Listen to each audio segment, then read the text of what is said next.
Visakha GVMC ఎదురుగా గాంధీ విగ్రహం దగ్గర ఆంధ్రప్రదేశ్ విద్యుత్ మీటర్ రీడర్స్ యూనియన్ ఆధ్వర్యంలోని నిరసన కార్యక్రమం నిర్వహించారు. ఈ కార్యక్రమంలోని ఏఐటీయూసీ రాష్ట్ర ప్రధాన కార్యదర్శి అచ్యుతరావు మరియు మీటర్ లీడర్స్ రాష్ట్ర అధ్యక్షులు రామకృష్ణ పాల్గొన్నారు. ఈ సందర్భంగా అచ్యుతరావు మాట్లాడుతూ ఆంధ్రప్రదేశ్ విద్యుత్ సంస్థలో పనిచేస్తున్న సుమారు 3800 మందికి విద్యుత్ లీడర్లకు శాశ్వత పరిష్కారం చూపించాలని ఆంధ్రప్రదేశ్ విద్యుత్ మీటర్స్ లీడర్స్ అధ్యక్షులు అచ్యుతరావు ప్రభుత్వానికి డిమాండ్ చేశారు.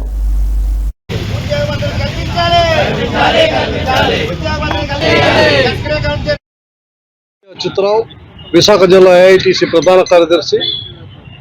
గత 20 సంవత్సరాలుగా మీటర్ రీడర్స్ గా కాంట్రాక్ట్ దగ్గర పనిచేస్తున్న ఉద్యోగుల్ని అనేక ప్రభుత్వాల్ని రాష్ట్రం విడిపోక ముందు, రాష్ట్రం విడిన తర్వాత కూడా గత ముఖ్యమంత్రి జగన్మోహన్ రెడ్డిని, నేటి ముఖ్యమంత్రి చంద్రబాబు నాయుడిని అనేక విధాలుగా సమస్యలు పరిష్కరించమని అనేక నిరసనలు చేసినప్పటికీ ఎన్నికల్లో హామీలు ఇచ్చారు.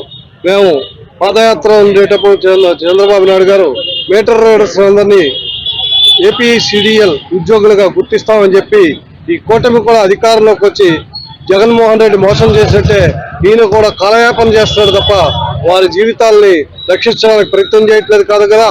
ఒక పక్క స్మార్ట్ మీటర్లు తీసుకొచ్చి ఈ మీటర్ రీడర్స్ అందరినీ రోడ్డు మీదకి తేయాలనే ప్రయత్నం ఈ కేంద్ర రాష్ట్ర ప్రభుత్వాలు చేస్తున్నాయి. దానికి వ్యతిరేకంగా రాష్ట్ర వ్యాప్తంగా 3 రోజుల పాటు నిరాహార దీక్షలు చేసి 3 ప్రాంతీయ సిఎండి కార్యాలయాల ద్వారా 22వ తారీఖున ముట్టడి చేసి మెమరాండం ఇవ్వాలని రాష్ట్ర వ్యాప్తంగా ఆంధ్రప్రదేశ్ మెడికల్ మీటర్ రీడర్స్ ఉద్యోగులు పిలుపునిచ్చారు. అందులో భాగంగా ఈవేళ విశాఖ నగరంలో మొదటి రోజు ఈ నిరాహార దీక్ష కార్యక్రమాన్ని ప్రారంభించాం. వీరి ప్రాథమిక హక్కులను భగ్నం చేస్తున్నటువంటి కేంద్ర రాష్ట్ర